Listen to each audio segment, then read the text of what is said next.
last century, some 75% of crop varieties have been lost, according to the UN's Food and Agriculture Organization. They say that we now rely on just 3 crops: wheat, rice and maize for 60% of our calories. And poorer countries are almost twice as dependent on these cereals as richer nations. But are we relying on too few crops?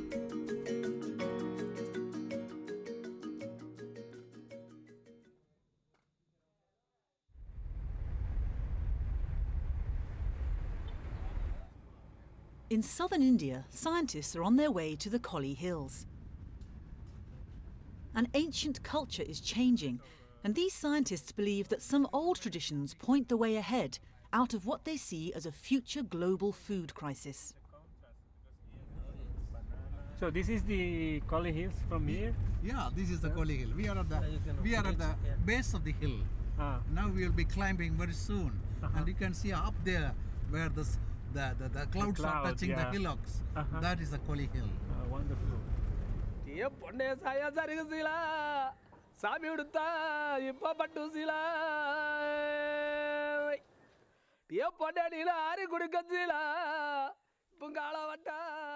The Collie Hills are mountains of the Eastern Ghat Range in Tamil Nadu. Nearly 40,000 people eke out a living high above the plains.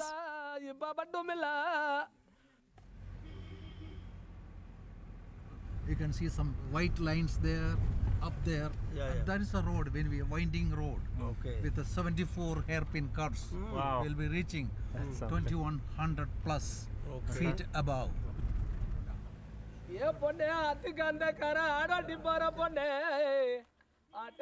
Until the 1960s, when the road was built, they were all but cut off from the land below. The scientists are going to see the farming families who have been tilling the land for centuries.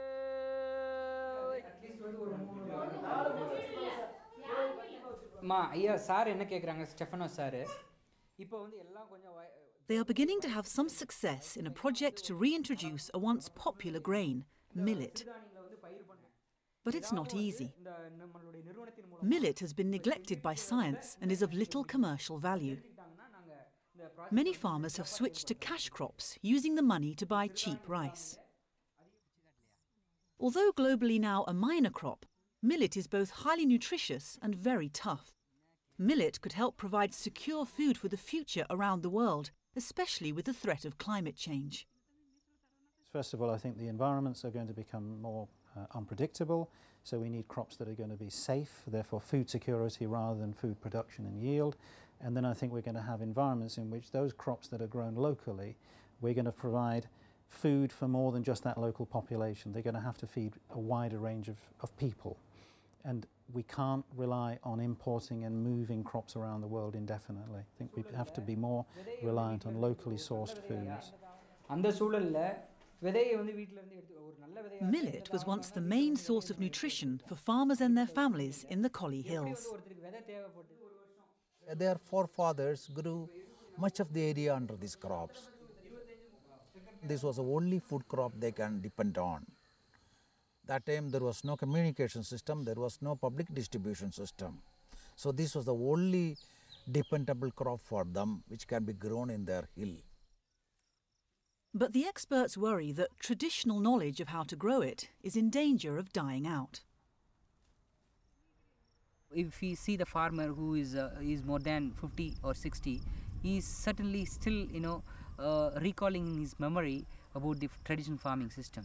Whereas when we interact with the younger girls or boys or younger youth, they really doesn't know about the farming system of millets.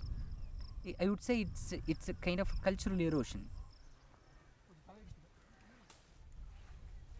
Just 4 kilometres from the millet project, scientist Dr. Balakrishnan from the Swaminathan Foundation is meeting farmers who grow only cassava, also known as tapioca.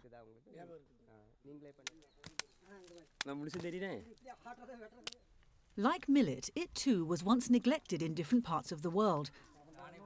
But now, here in the hills, it's the cash crop they sell to the factories in the plains below. He finds it quite profitable. This crop is making a good living for him.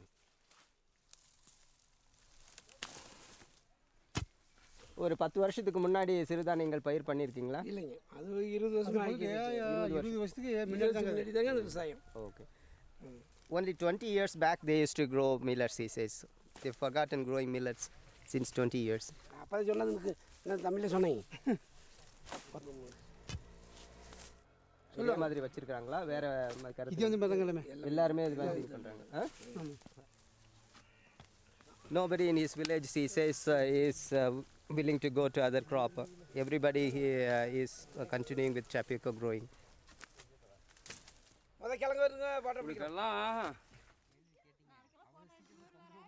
Crops like millet were the victim of a hugely successful drive to end hunger in countries like India. 40 years ago, the Green Revolution saw money and resources poured into a few crops like wheat and rice to increase output.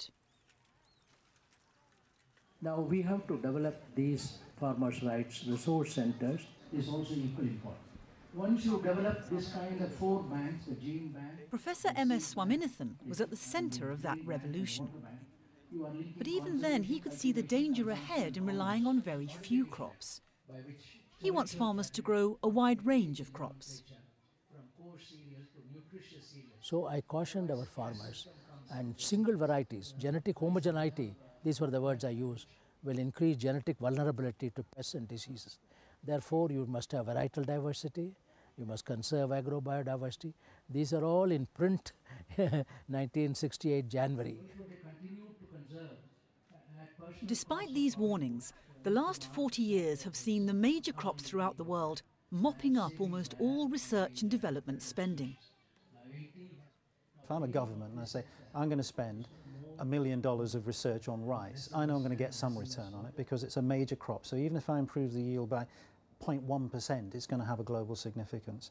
If I take a marginal crop, which somebody tells me is going to be important in the future, but I've got no evidence for that, and I spend £1 million, I don't know if it's going to produce, even if it produced 10 times the yield, what's the global significance of that? Unless we've got a market for it, unless there's a promotion for it, that £1 million is going to be much more difficult to defend.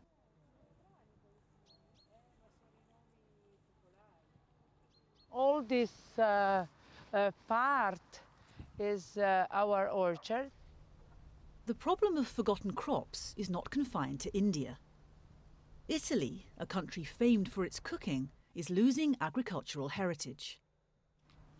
Isabella Dalla Ragione has spent the last quarter of a century looking for lost varieties of fruit in Umbria. For her, it's a never-ending quest.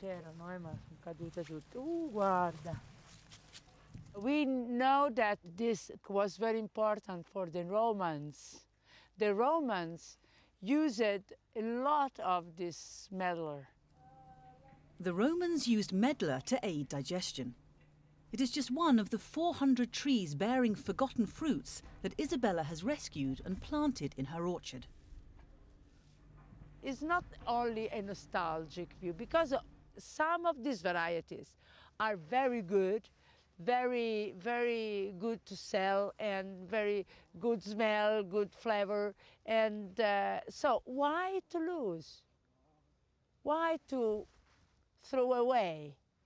So they are our past, but also they can be also our future.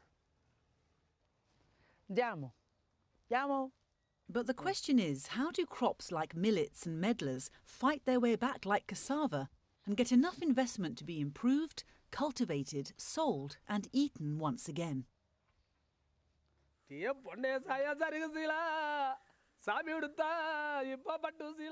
Back in the Collie Hills, many farmers had given up their traditional but reliable millet for the short-term benefits of the cash crop cassava. But cassava has its problems. Cassava needs certain amount of rainfall distribution for developing tuber and tuber enrichment. So it will be unfavorable to cassava. It will be favorable shift to millets. So the millets are suited to very adverse situations, both in terms of soil fertility as well as the water availability. And on the ground, progress has been made, with 30 of the 250 villages in the hills growing millet again. Oliver King has been there for 10 years and has helped it happen. What's more, millet's advantage over rice is its higher nutritional value. All these millets are rich in vitamins, minerals, and also folic acid. The folic acid is very essential for younger children, especially under 3 years old. But scientists are aware of a major drawback. It's very labour intensive. Now she's pounding, she's going for pounding now.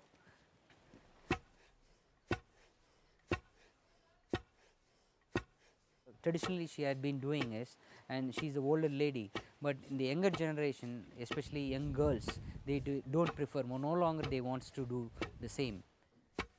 Lot of work involved in these millets. For pounding this amount, they take about half an hour for completely pounding this.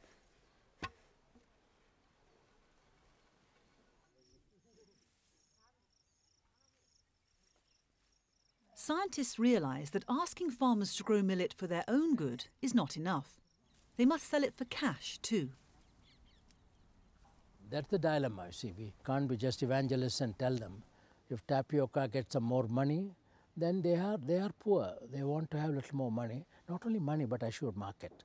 That is why, Swaminathan Foundation, especially with reference to this particular issue, the creating an economic stake in conservation is very, very important.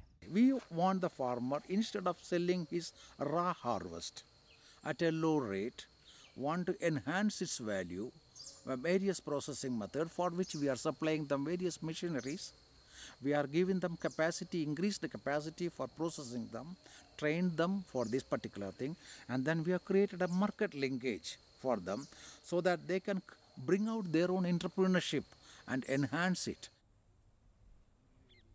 Agricultural scientists in Bangalore are busy developing millet varieties to make them more disease resistant and to give them greater yields.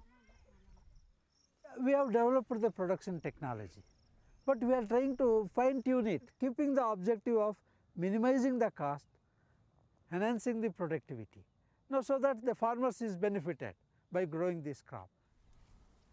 Experts complain that millet lacks investment.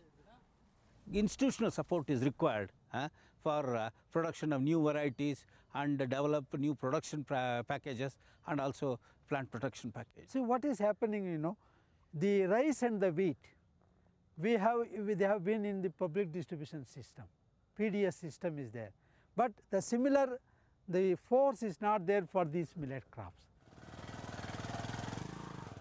The force is in the public distribution system. It's a network of government shops where people can buy subsidised rice, but not millet.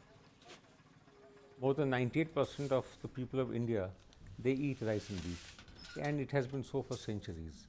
So if the government wants to have a food security for its citizens, then wheat and rice have to be given prime importance. So therefore, wheat and rice is subsidized both for the farmer who grows it and for the consumer who eats it. We recommended that the food security basket, the public distribution system, should be enlarged.